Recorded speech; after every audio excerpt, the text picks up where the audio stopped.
Tonight after an officer involved in Vance County. It all happened just before noon today on Young Street in Henderson. WRAL's Willie Danley was on the scene and he joins us live from the Vance County Sheriff's Office. And Willie, what is the latest?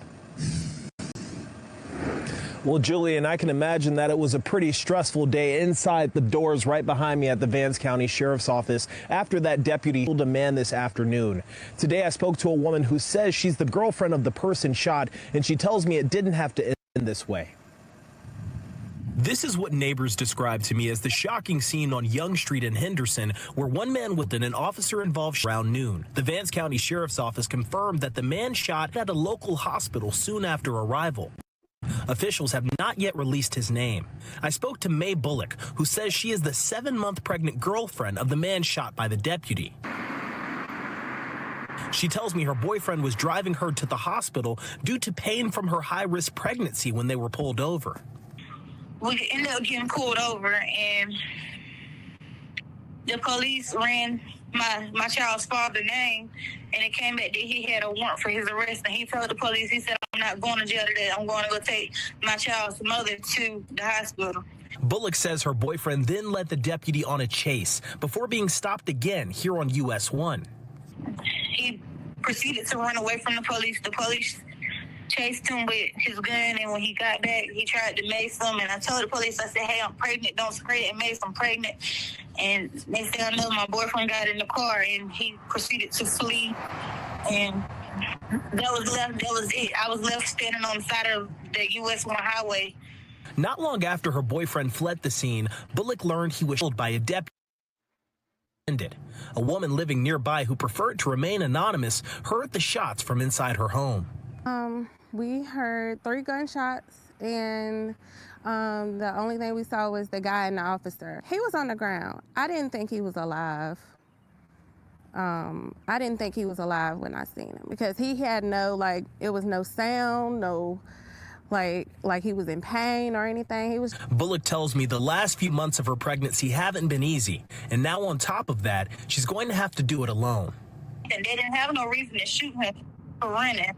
They could have tased him. I'm gonna have to raise my child without his father. Bullock tells me the last time she saw her boyfriend was when she was on the side of US 1. She wasn't allowed to visit him in the hospital. WRAL has reached out to the Vance County Sheriff's Office to learn more about the moments that led up to this shooting and the officer who pulled the trigger. In Henderson, Willie Danley, WRAL News. All right. Peace and blessings, all praises to the Most High, God. And there you see the news clip of a man. I've learned that man name is Johnny Mayfield, who was executed, according to the information that I've received from sources in Henderson, by Henderson police, while he was in handcuffs, allegedly. This is the story that I am getting. You heard from his girlfriend, May Bullock, and her chain of events that happened. From the information that I got, he was trying to get his pregnant girlfriend to the hospital. She is having a high-risk pregnancy, and apparently the man, Mr. Mayfield, had some warrants. And, his wife or his girlfriend said, look, he told him, "I'm not going today. I'm going to take my, girlfriend, to the hospital."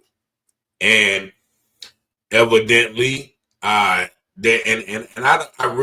kind of lost in the story whether he ran first and then got back into the car, then drove off, and then stopped again and ran and left her there. Like the story, from hearing it from her, it's kind of hard to follow. But evidently, he must have took them on a chase with her in the car, stopped, got out, and when he started to run, she got out, and then he somehow made it back to the car, took off again, left her on the side of the road, and then the police officers, chased them, Then he got out again, and then he ran again, in which he ended up in the position that you heard the neighbor talk about. Now, you heard the neighbor said, well, when he was on the ground, he already looked like there was no life in him.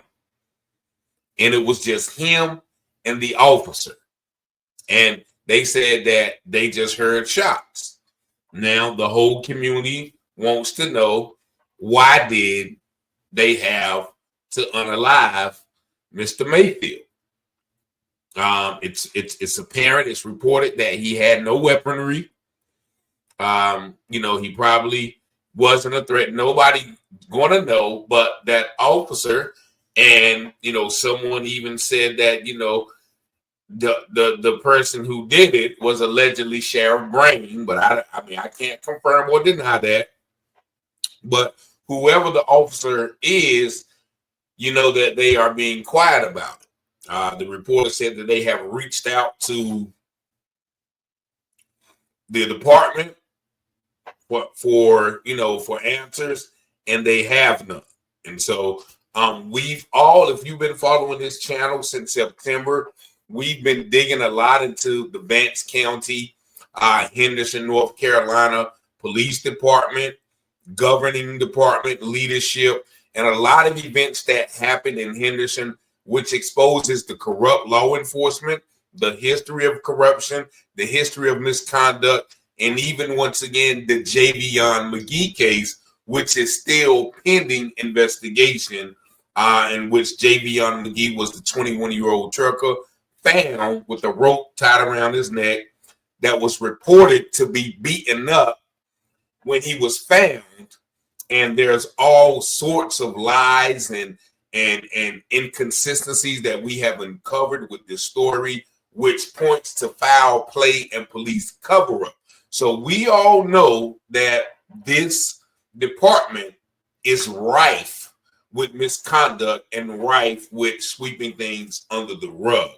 Now, I'm going to play another video of another news clip that is kind of going to try to put things in perspective, which coincides with the last clip. But the information that I got from an individual who used to work at that hospital in which the young man was taken to, it was said that one of the individuals who saw him said that, he was unalive while in handcuffs.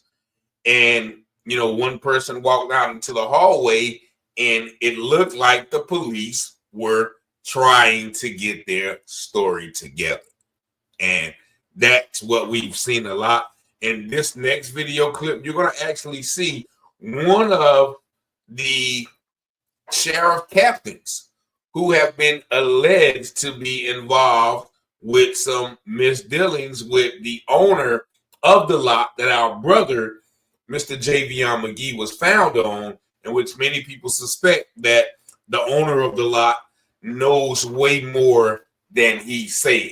So watch this next video clip, but there is no justification so far, no explanation so far on why Johnny Mayfield was taken from his pregnant girlfriend and his soon-to-be-born child.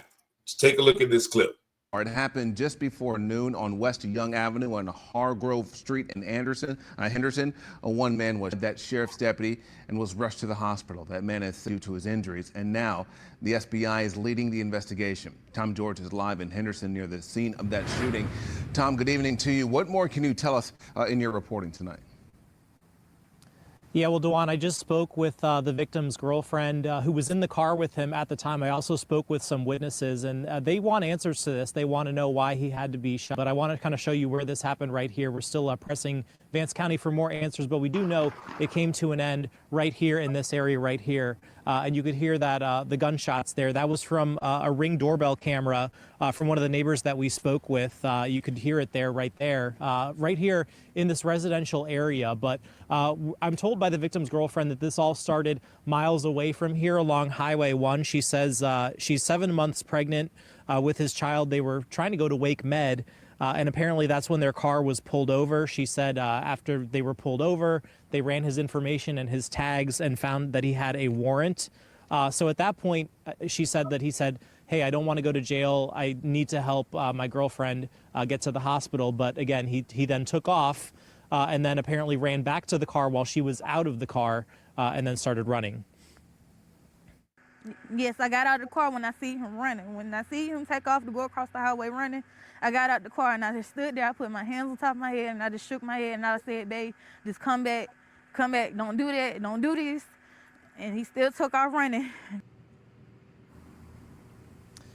Now, she tells me that while he was being chased by police, he was still on the phone with her while all of that was going on, eventually, again, making it back here to Henderson. But after that, she says she did not hear anything and did not find out later that this had happened and that he was shot and later died. Now, she tells me he was not armed, and she still wants answers to this. And that's something that we also heard from a witness, that he did not appear to be armed. We also learned from the victim's girlfriend that she identified him as Johnny Mayfield.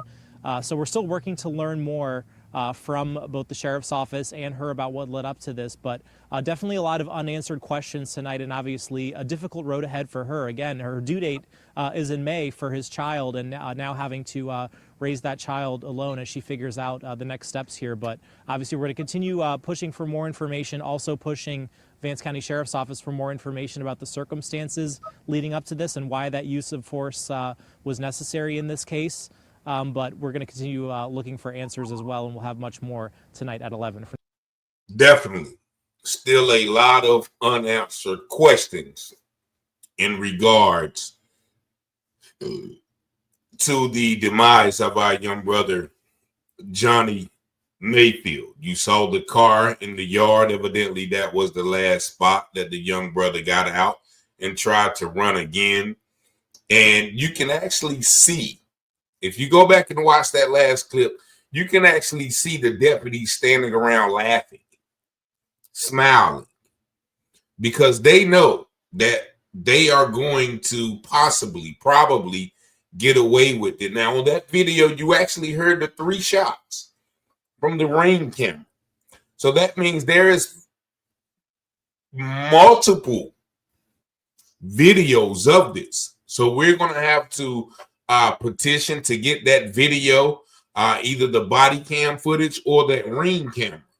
You heard the 3 shots in quick succession, in which the lady came out from the last video and said, yeah, he was laying on the ground like, you know, it didn't look like he was moving or breathing. And once again, from the reports that I've gotten, that, you know, he was in handcuffs. So ask yourself, why would the police shoot a man in handcuffs? Moreover, even if that report is not true, why would the police shoot a man that's running away? And furthermore, you know, in common decency, hey, look, I know I got a warrant. Follow me to the hospital then. You know, follow me to the hospital. When I get her there, you can take me to jail, whatever. Let's call somebody who's going to get her back. But warrant, like, unless the warrant was for, you know, bombing the World Trade Center or, you know, some type of crime of enormous magnitude, you know, what was so important about, okay, well, look, where's the sense of sympathy? You know, the humanity of it. Okay, well, look, I understand you're taking your wife, your girlfriend to the hospital, but you have these warrants. So what I'm going to do is I'm going to let you drive. But when we get there, we're going to take you back to jail, or, you know, we're going to be waiting there when you get, whatever the case may be, right? You know, and once again, I'm not justifying the young brother running, because, you know, that's the worst thing you can do from police these days, because as soon as you run, they're going to say, oh, I didn't know he was reaching for his waistband, or, you know, it was something, you know, he pulled out something and pointed towards me. You know, they can easily make up some sort of justifiable reason for taking your life. So I advise anybody these days not to run from police, because back in the days when you ran from them, yeah, you were guaranteed to get beat up. But now it seems people who are running from the police guaranteed to get executed. And so we are going to keep an eye on this case to see what, information Vance County is going to put out, to see how they're going to try to cover up this execution, because I've uncovered a few incidents like this where, they've been able to do this and get away with it. So I want all of you guys to share this video, to keep, Johnny Mayfield's name, in alive, to keep the the questions coming, to call the sheriff department like we used to do, and if anybody in Mr. Mayfield's family, wants to reach out and, give some in-depth information or even get some advice. I know a lot of times when these things happen, families are operating on autopilot. So they may not think to ask the right questions. They may not, they may overlook autopsy. They may just believe everything the police say. But I've been working with some organizations who are helping families who are victims in these situations, know their rights, know what to do, know the steps to take. So my number is on the screen. So the family of Mr. Mayfield, or even, Miss Bullock, my heartfelt prayers and condolences go out to you and all the citizens of Henderson, that have had to endure similar situations. Like, there's so many situations that I've uncovered since the Javion McGee case out of Henderson and Vance County, that speaks of, corruption, like that speaks of intimidation, that speaks of just rampant misconduct in the police department and law enforcement, and cover-ups as well. So we don't want this to be one of those. So once again, please share this video, get the word out, and allow people to know what has possibly been another cold-blooded execution of one of our brothers right there in Vance County. Y'all see the number on the screen, 919-587-7782. Peace and blessings.